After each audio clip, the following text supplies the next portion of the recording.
Welcome in emergency snaps here on a Saturday afternoon. Wow, your boys here on Snaps. T-Bob Hebert and Aaron Murray joining you live. I'm here in my war room. Aaron's in a hotel in Oxford somewhere.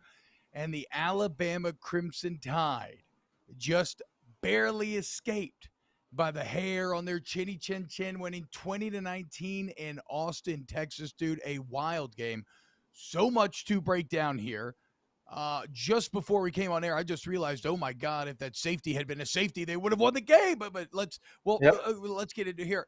Well, they could have, whatever. They want to kick field goal. Aaron Murray, what was your number one biggest takeaway from what we just witnessed?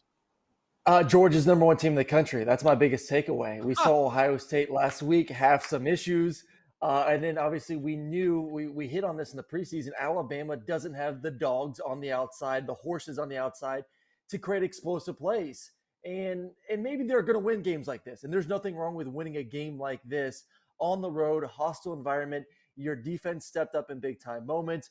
Your reigning Heisman quarterback came and had a tremendous fourth quarter. There's nothing wrong with winning a game like this. And I think we just have to accept the fact, and Alabama fans have to accept the fact, this offense is not going to score 40, 50 points a game. I said it 2 weeks ago. They don't have a guy that can catch a bubble, a slant, a 10-yard dig route, make a couple defenders miss, and take it to the house. This is going to be an offense that methodically moves the ball down the field. They're going to have to take care of it. They can't hurt themselves with penalties, which we saw today. It was ugly, but at the end of the day, it's a win, and that's all you care about. You survived. You won the football game. You committed a crap load of penalties, which is uncharacteristic for this Alabama football team. But I give Texas props. You got to give Texas props. They made an interesting game. They made some plays. I know the fans are going to be bitching and moaning that, hey, if we had our starting quarterback, we would have had a better chance. But you're in it, So I'm not going to say Texas is back, but congratulations for them for making a good game. So that is kind of the two sides of this conversation, right? On one side, it's, is this more about Alabama now being much more mortal than they appeared in recent times, or actually more mortal than we thought they were going to be this year? Because as we'll talk about, I think this is actually a continuation of last year in a lot of worrying ways if you're an Alabama fan. And the other side of that coin is this about Texas being a legitimate team that can now go toe-to-toe with a powerhouse at home and maybe punch up a bit? Right now, I feel this is more about Alabama. However, Texas will eventually determine that conversation. If they build off of this and they look like the team they did today, where defensively especially, I mean, what more can you say about them doing everything against the reigning Heisman champion? I know he doesn't have the weapons, Aaron, and that was something that you nailed before the season on this Alabama team. But still, the Texas defense was fantastic today, especially like on a yards per play basis. So I feel obviously you cannot come away not impressed with Texas. Huge statement by them. I still have doubt in me if they'll respond to this correct way, if they'll use this to build upon instead of kind of being satisfied with it. We'll see. But from the Alabama perspective, Aaron, this gets into this idea that, look, maybe last year wasn't just a rebuilding year, right? I mean, you're talking about, like I said, similar weaknesses 2 years in a row. The offensive line last year struggled giving up TFLs and pressures. You had the close game against Florida last year, who didn't end up being a good team. LSU, who didn't end up being a good team. You almost lost to Auburn, who was not a good team. You did lose to A&M, who finished 8-4, and you lost to Georgia by double digits. And so when you combine all of that information with what we saw today and how this game played out, and again, Hudson Card played well. Who knows what happens if Quinn Ewers doesn't go down? It's kind of a come to Jesus moment for, well, here's the deal. I don't want to make too much of it because they still won the game, right? So for as far as their goals for this season, all of that is still on the table. It's just that in my head, when I weight Alabama in the future now, I'm going to have to move away maybe from some of the biases that have been built up over the last few years. Well, you're definitely going to have to. I think for Alabama fans, I think everyone's hoping if you cheer on the Crimson Tide that Texas goes on and has this incredible season. They're a 9-10 win team, makes you feel a little bit better about them. I think, when I watched Texas last week, my big concern was I know they got Worthy. Worthy's a hell of an athlete, a hell of a receiver. They missed some opportunities to even get bigger plays with him. Bijan's one of the premier running backs in the country. But it was just those two guys. And I felt like Alabama's defense can slow them down. Obviously, they had their moments.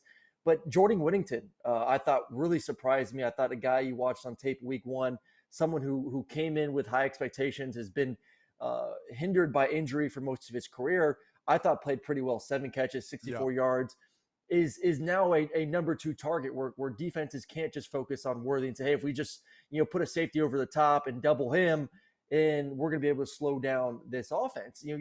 You're starting to see some weapons. You're starting to see the mastery of Steve Sarkisian, and I love the hire. When Sark got hired from Alabama to go to Texas, what he did in the offense that he built there at Alabama, I was like, man, this is a hell of a hire, especially in that conference. This is obviously knowing Texas was going to be moving over to the SEC. In the Big 12, offense runs king. I felt like he was going to be able to get some top tier talent from that state, develop them, and be able to build Texas to where they were going to be competitive in 3 years or so. And right now he took a big step. I mean, Texas this offseason obviously made some huge noise. Manning commits. There's a lot of excitement. They're starting to get more top tier talent because of that. I think you just put a ton of flame on that fire. You showed an offense. You showed a competitive defense. You're recruiting really well right now. The money is going to continue to pour in. I think Sark made a gigantic statement. I think this is going to help them, obviously, going forward to keep kids in the state of Texas. I think they made an interesting point at the beginning of the broadcast. 98% of the kids on the roster now are from Texas. That's crazy stats. That is wild. Yeah, that's pretty insane. Okay, we'll get back to Texas in a second. Let's go to Chad here. Robert Richards saying penalties kept Texas in the game.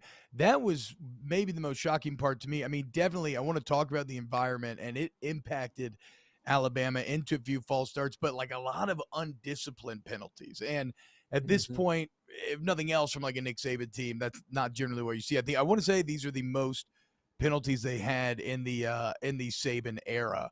Okay, so and then you have DJ Cadillac. T-Bob, that was the most in the third quarter. They had the most. They had 15 in the third. That was the most that Alabama's had since he got there in 2007. So I don't even know where the number eventually ended, but obviously even worse. DJ Cadillac says, no way they win with Ewers in the game. And then so Rince agrees, saying if Ewers in the game, they lose by 10. What did you see, Aaron? Because that is going to be one of the storylines. It's going to be weird because we saw a very small sample size from Quinn Ewers, but to the layman, it felt pretty fucking fantastic. And then he got hurt. And it seems like everybody's good time was ruined, but credit Texas defense. They made a hell of a game out of it. But what do you think? Like, what if Quinn Ewers had never gotten hurt? How impressed were you with him? I was extremely impressed. I thought, I was worried based on what I saw last week from him in the offense. Like, could they make a big enough leap from week 1 to week 2 to be able to compete with a team like Alabama, what Alabama has on defense side of the football? And who knows what he would have looked like if he played the entire football game, but we can go based on what we saw early on in that first quarter, and he looked great. I love them being extremely aggressive, taking some shots down the field. You saw some weaknesses from the DBs there for Alabama, and let's give Alabama a little bit of credit too for how well Texas was perceived to be playing on the offensive side of the football. They still held them to under 20 points, 19 points. I mean, that's a great defensive game for Alabama, and you throw in the fact that all those penalties that did occur. I was shocked. I mean, Will Anderson played very undisciplined early on, 2 offside penalties from him. He had the unnecessary roughness penalty. You could just tell he was frustrated. They were doing a great job of, changing up the protections, keeping a tight end, chipping a running back, never really allowing him to consistently go one-on-one with the tackle. And he got frustrated. And this is the problem with a defensive guy potentially being a Heisman winner, because you can take them out of a ball game like that. You can say, hey, we're going to double team this guy the entire game, knock him out. And you could say in this one game, Will Anderson has lost an opportunity to be possibly in New York or possibly to win the Heisman because of the undisciplined penalties, because of the lack of production. So, I'll go back to what Greg McElroy told us early in the week too on our show on Wednesday. He said, Sark is going to have a good game plan of how to neutralize Will Anderson, how to move the ball effectively. And Sark did, even with 19 points, they moved the ball well. Will Anderson, once again, was not much of a factor in this game. So all of a sudden, if I'm the SEC and I'm looking at this film right now, if I'm Arkansas, who looked extremely impressive, if I'm Ole Miss, who has weapons on that offense, if I'm anyone really, I'm saying, man, this there is a way to score points in Alabama, and obviously there's a way to slow down that offense. You know what sucks though? If you're a Texas fan, there's a lot of good. There's a lot that you can be excited about, but you lost. And you were so close, Aaron. You were on the edge of setting up one of the most legendary day parties that Austin has seen in years.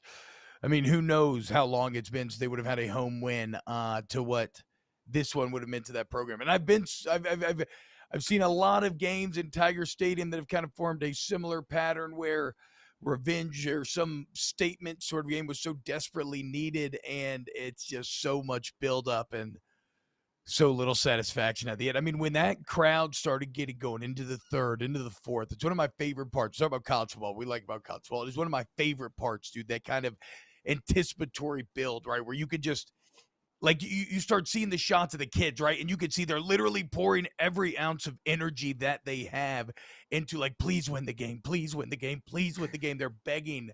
People are praying. Like, it's like everything inside of you, everybody in that building is trying to will a win.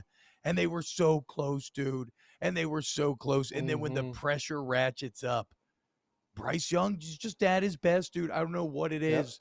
It's like Auburn last year. Ineffective the entire game, but when they needed it most, did everything exactly right to win. Again, today, for the most part, ineffective the entire game, and then when they need it most, Bryce Young makes the plays. And it sucks if you're a Texas fan because, Aaron, you played well enough to win, right? Like, you did an excellent job of making all the plays to set up the big play, but then you just couldn't fucking follow through on the big play, right? It's what were all the bad moments? There were multiple red zone opportunities where you settled. The missed field goal before halftime. I mean, let's not forget the missed field goal before halftime. The unlucky break with the safety, which is just and again, don't do the thing that I did where it's like, oh, if you just add to the win, because obviously then Bama doesn't kick a field goal, they try to score a touchdown. Who knows what happens? But it is a bit odd that you lose by one and it looked like you had a safety. No longer there's just you had so many good small wins to set up these big wins, but when you needed that play most, and you made some of them. Look at friggin' Burt Auburn, the kicker with the 49-yarder to take the lead, but you just lost too many of those big moments, dude. So I'll ask you this, T-Bob. When you look at the Big 12 right now, and Oklahoma looked good in their Week 1 performance last week, there's going to be an emphasis on that side of the football. Obviously, Baylor has a big test tonight. We're going to learn a lot about what Baylor looks like versus BYU. But Baylor's in trouble if how all my other picks have gone today, dude. I'm not feeling great about the Bears in Provo. Yeah, we'll see. But take away the mistakes for Alabama and just purely look at how Texas looked on both sides of the football. Where do you project right now Texas being in the Big 12 at the end of the season? So I think, I think the problem that I'm having getting there with Texas right now is this is a small sample size, right? I saw a 2019 LSU or 2019 Texas team go toe-to-toe with an LSU team in that same stadium when it mattered a lot, when they thought they were good, when they needed it. And it was an incredible game. And now we all know what that 2019 LSU team went on to be and what Texas went on to be after that. And so I feel you that I think Sarkisian is much better equipped at the helm than was Todd Herman for making that jump. But I guess I got to see it because, again, I know they have talent and I know this was such a big stage and a big opponent and they locked in, but I need to see that they can do that on a week-to-week basis. And then I will start to buy in more. But I mean, they certainly, okay, I'll say this. Before the season, I probably would have doubted them to the point of not even calling them a legit contender in the Big 12. And I will call them a legit contender after today. Well, a good thing for them, they got UTSA, which is a good football team, the Roadrunners. So it's not like you can just sleepwalk into that football game. And then at Texas Tech, West Virginia looked pretty good in Week 1, and obviously the big game versus Oklahoma next month on the 8th. I was impressed. I think at the end of the day, can we get, depending on what the injury status of Ewers is, can he get back healthy and going again? Because that's, to me, that was the one disappointing aspect of this game. You have a young quarterback who had all this hype coming out of high school, goes to Ohio State, comes back to Texas, looked so-so. And then obviously the pressure of knowing that a Manning's coming next year, and hey, if I don't perform well this year, then everyone and their mother is going to want this Manning prodigy to be the starting quarterback his true freshman year. So I better ball out this year to make sure that I solidify my spot as a starting quarterback for Texas, whether it's 2 or 3 years. So there's a lot of pressure, man. Guys have really pegged him to be this incredible player. I mean, they hit it in the broadcast, what his rankings were coming out of high school. So to play an average game week 1 and then to take that massive of a leap there early on in the game versus Alabama to now be derailed by this injury, it sucks. It honestly does. It really sucks because I thought if he could have had a great game today, win or lose, now all of a sudden you have an offense that's very confident, a defense that's very confident. You got your quarterback that everyone's going to believe in and rally around and support and then kind of take it from there. And obviously Sark is going to continue to build the game plan around what he does well. So I thought that was, for me as a Texas fan, a little obviously disappointing. And I don't know how that is going to hurt the team going forward. Obviously Hudson didn't look very good health-wise. He's limping around too. Is he going to be ready to play the next week or two? So, yeah, I think you make a great point, T-Bob. Like, you put all your effort into this game. You put all your eggs into this basket. You come out with some injuries. You lose your quarterback for who knows how long. You lose the football game. What's that locker room like? And this is when you really need good leadership and guys like, Bijan to step up and say, hey, guys, we went toe-to-toe with the number 1 team in the country. If we run the table and we have a hell of a year and we beat Oklahoma and we beat Oklahoma State and we beat Baylor, this is a 10-2 Texas team that took Alabama to the wire that possibly wins the Big 12 is going to have a chance of making it to the playoffs. So hopefully that leadership in Sark really helps them out a little bit. I mean, look, man, they got to just try to trust the process that got them to this game. And whatever you did this week in terms of work, like however much focus you gave to things, like that's the same way that you have to approach it every single week. And more often than not, it'll work out. I guess that's so true, man. I'm not even fully processing the long-term effects of losing Ewers if he really is as good as he looked in that small sample size. Because if you're really talking about trying to judge Sarkisian and whether or not he is the guy, by far – the biggest person that will answer that question is whoever is playing quarterback.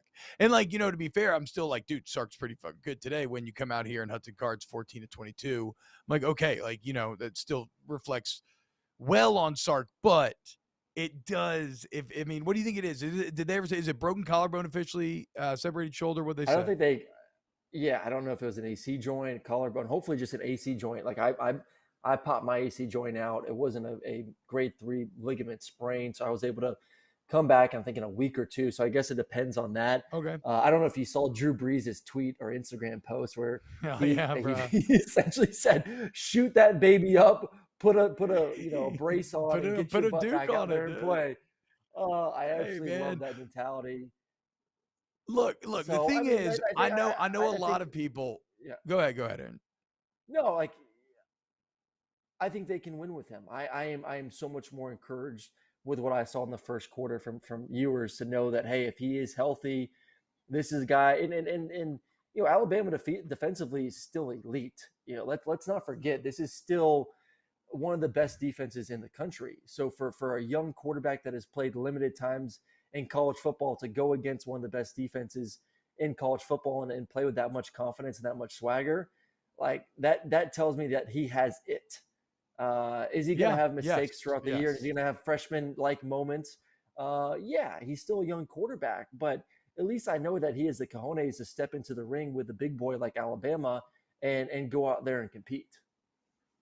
Redcon66 says Bama's trash. The Texas team not even ranked, and their number 2 QB hobbled with a ton of crying emojis. Francis hoped Texas A&M beats Alabama. Francisco says the football gods have been in a cruel humor since January. Wait, what? Cruel since? I don't know.